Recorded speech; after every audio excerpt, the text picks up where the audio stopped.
Hello and welcome to Eye Catchers, a round-by-round wrap of the 2013 NAB AFL Under-18 Championships. My name is Callum Toomey and I'm joined by the AFL's National Talent Manager Kevin Sheehan and the AFL's Academies Development Manager Mick Ablett. Guys, thanks for being with us again. We're going to take a look at the second half of round 3, which concluded last weekend, and the first game was played last week at Blundstone Arena between Tassie and Queensland. Tasmania got the points 15-13, 103, defeating Queensland 5-4-34. Winners by 69 points at a pretty blustery and cold venue, Kevin.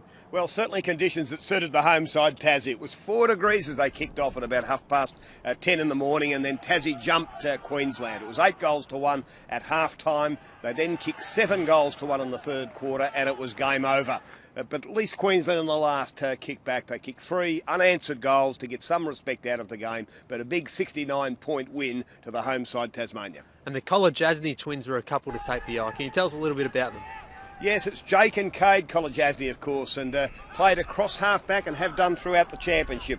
The left footer is Cade. He's the number 24, and he continued his outstanding form across the championships. He had 27 disposals in this game. He took 9 marks, even pushed forward and kicked a nice goal. He showed his class with his use of the ball, his run from defence, and at about a 188 centimetre, he's got similar traits to Grant Birchall.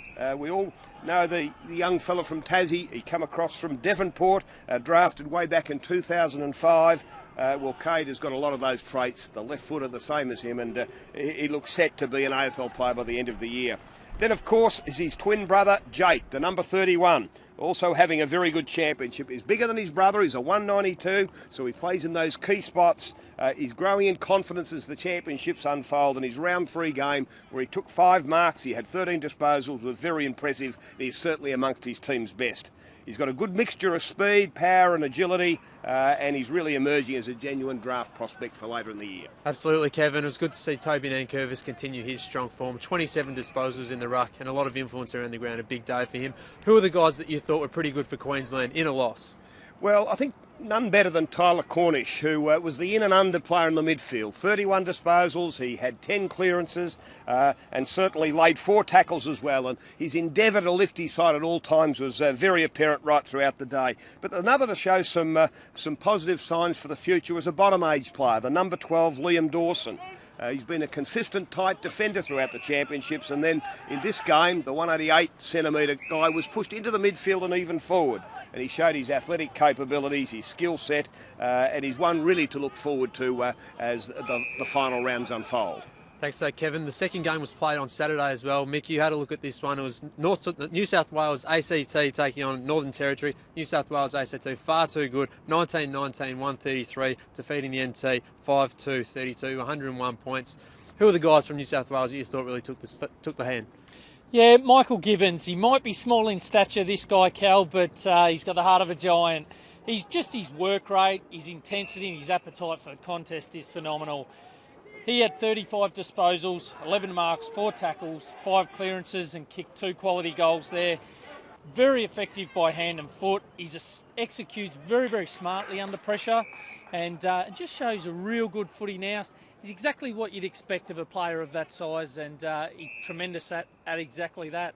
A couple of others as well. Lloyd Paris was very good, and Jordan Nagel bobbed up with 6 goals. Yeah, Lloyd Paris was fantastic. He was just brilliant. He's a partner in crime. He's the number 7, 179 centimetre player from St George. He's a Sydney Swan scholarship holder, and I know it's a big call, mate, but he's looks a ready-made replacement for Jude Bolton. Had a knee reco in 2012. He ended up with 33 possessions, 11 marks and 4 tackles.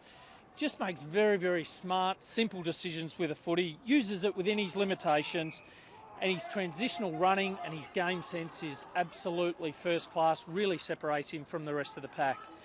The other guy I've got is a bottom age player, Abe Davis, the number 36, 192 centimetres and 89 kilos. Just a very impressive, powerful unit, this young fella. Courageous and strong overhead, very efficient by foot and nice slick hands, distributes the footy well. Reads the play nicely, comes off his opponent at the right times. Done a lot of hard work, trimmed down, looks to be an AFL player. As you mentioned, Jordan Nagel bobbed up with 6. What can you tell us about him? Obviously a father's son, possibility of going to Essendon. He's the son of the late, great bomber, Merv.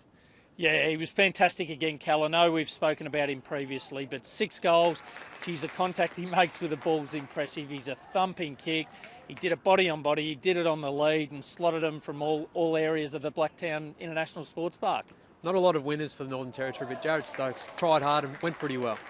Yeah, certainly did. He was the best of the NT boys. He's the number 9. He's a 173 centimetre midfielder forward. He's just an excellent spot-up kick. If you watch the vision here and just watch him weight those kicks to the forwards, he almost draws them into the football and gets them into positions where he wants them to receive the ball. So very evasive. His lateral movement's super. He ducks and dives and bobs around a bit. He was fantastic. Very, very creative player and certainly the best of the NT boys. Thanks for that, Mick. That's round 3, but eye catchers of a different kind were at Sydney over the weekend. Kevin, can you tell us what we might be alluding to? Yes, before the game played at Blacktown Sports Park, we had 3, international guests. They're 3 guys from the USA. They're college graduates, mainly basketball background, that has been brought out by the AFL and the Sydney Swans for a 3-week tryout to see if they can be, let's call it the next Nick Natanui or the next Mike Pike. They're potential ruckman for the game. And you'll just see from the vision here, they're in love with the Sherrin already. They've only introduced the Sherrin back in April when they went to an international combine there in Los Angeles, but they've adapted to it well. So it's an exciting time for these boys, and let's hope that one or even more can make it onto AFL list by the end of the year. Mick, you were there in Los Angeles. What can you tell us about each of them? Fantastic athletes, that's one thing. They are first choice without a doubt in the world. But Mark Cisco, the big fella in the orange shirt, he's 207 centimetres and 115 kilos. He's an impressive unit. From New Jersey, you got Jason Holmes from Chicago, the big left footer.